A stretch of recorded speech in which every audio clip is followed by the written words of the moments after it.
ganti 50% dari harga DSO zat aktif yang sama. Kemudian untuk dispensing sama seperti apotek lainnya.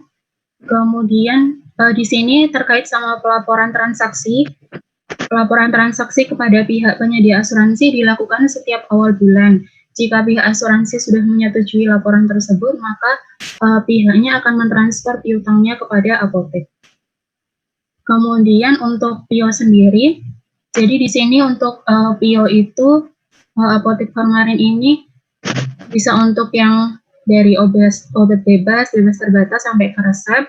Kemudian konsulnya juga dilakukan via telepon. Kemudian bagi pasien yang bekerja sama dan merupakan karyawan aktif BI dan memiliki member KKBI, kemudian di sini juga mereka memiliki pharmaceutical report dalam sistem elektronik Medika yang berisi identitas pasien dan catatan pengobatan yang telah dilakukan, sehingga pihak apotek dapat mengawasi penggunaan obat dengan baik. Kemudian juga ada pasien medication record yang dia itu juga masuk ke sistem informasi apotek. Kemudian ada home care juga. Kemudian di sini untuk PTO dan MESO itu belum dilakukan oleh apotek Farmarin. Terima kasih. Mungkin itu saja dari apotek Farmarin. Sekian. Wassalamualaikum warahmatullahi wabarakatuh. Terima kasih MJ. Untuk sebelum melanjutkan ke apotek selanjutnya, mungkin untuk teman-teman yang terutama untuk yang tidak offline kemarin, bisa menuliskan pertanyaannya di ruang chat, ingin bertanya apa, kalau bisa misalnya disebutin untuk kelompok mana atau untuk apotek mana. Oke, selanjutnya langsung saja. Untuk apotek Insan Pharma bisa menampilkan PowerPoint-nya.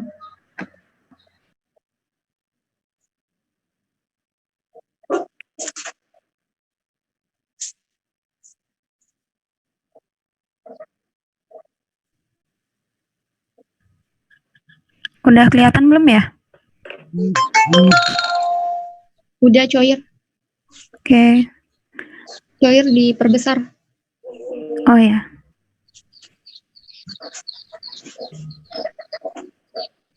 Oke.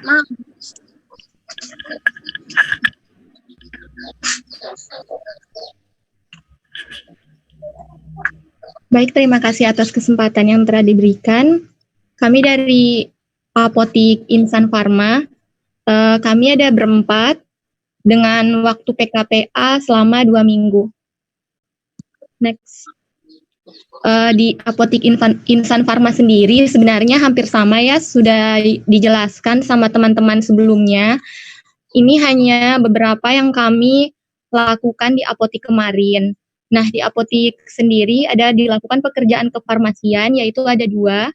Yang pertama, pengelolaan sediaan farmasi dan BMHP, kemudian yang kedua, pelayanan farmasi klinis.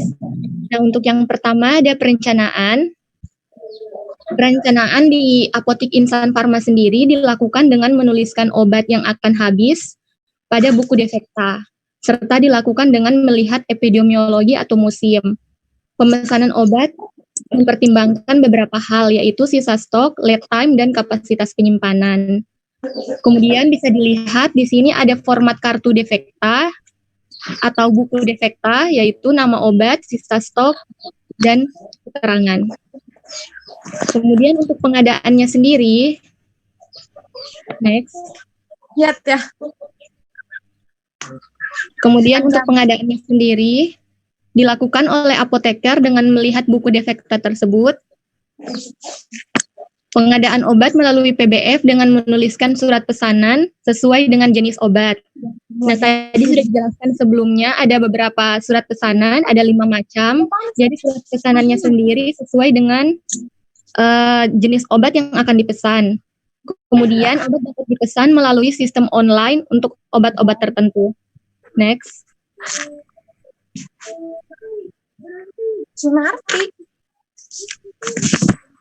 Kemudian ada penerimaan saat barang datang, kemudian apoteker atau TTK-nya menyesuaikan faktur terhadap SP, nanti di situ dilihat nama apotik, kondisi fisik obat. Nah, kondisi fisik obatnya ini juga kita lihat sendiri bagaimana apakah obat fisiknya obat datang dalam keadaan baik atau tidak. Kemudian dilihat juga jumlahnya apakah sesuai dengan yang kita pesan ke PBF-nya sendiri. Kemudian dilihat nomor batch dan expired date. Kemudian jika sesuai, setelah dilakukan pemeriksaan, jika sesuai dengan yang kita pesan, kemudian apoteker akan menandatangani, kemudian diberi cap apotik, diberi nama apoteker yang memang sudah ada ya di situ, kemudian setelah itu ditulis pada buku penerimaan obat. Nah, dalam buku penerimaan obat itu ada nama PBF, nama obat, jumlah, expired date, diskon, harga, dan total harga.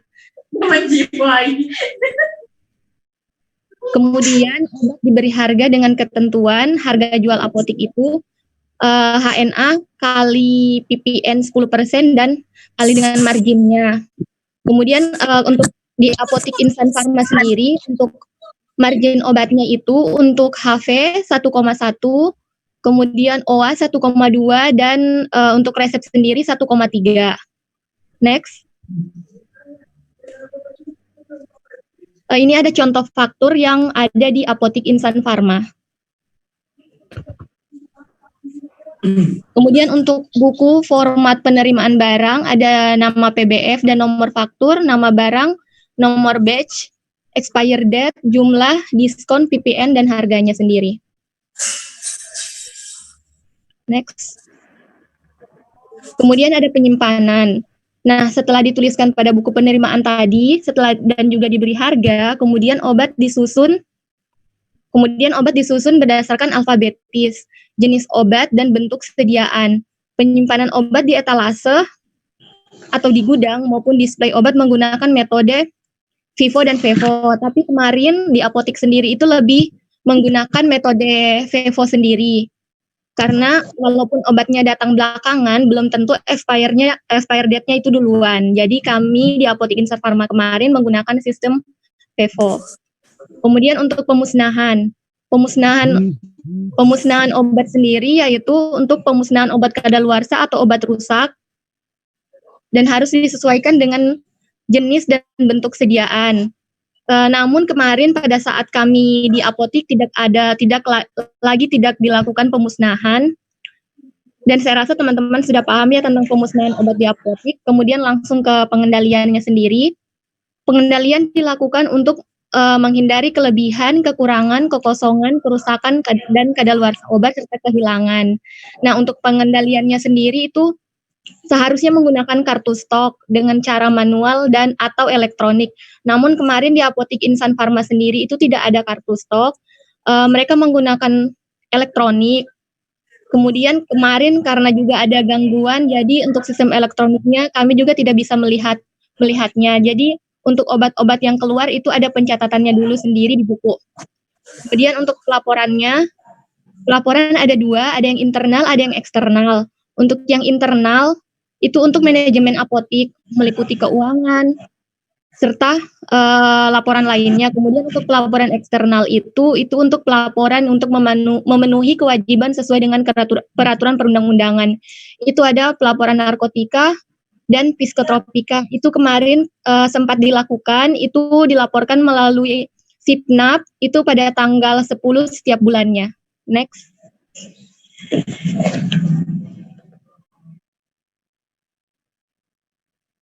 Next.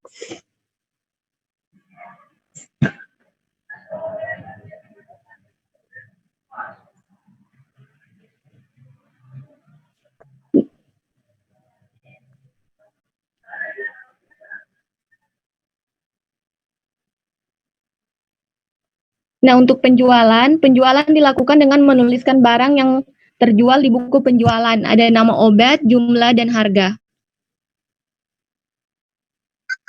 Kemudian ada inkaso. Nah, untuk inkaso sendiri itu merupakan pembayaran barang yang telah jatuh tempo.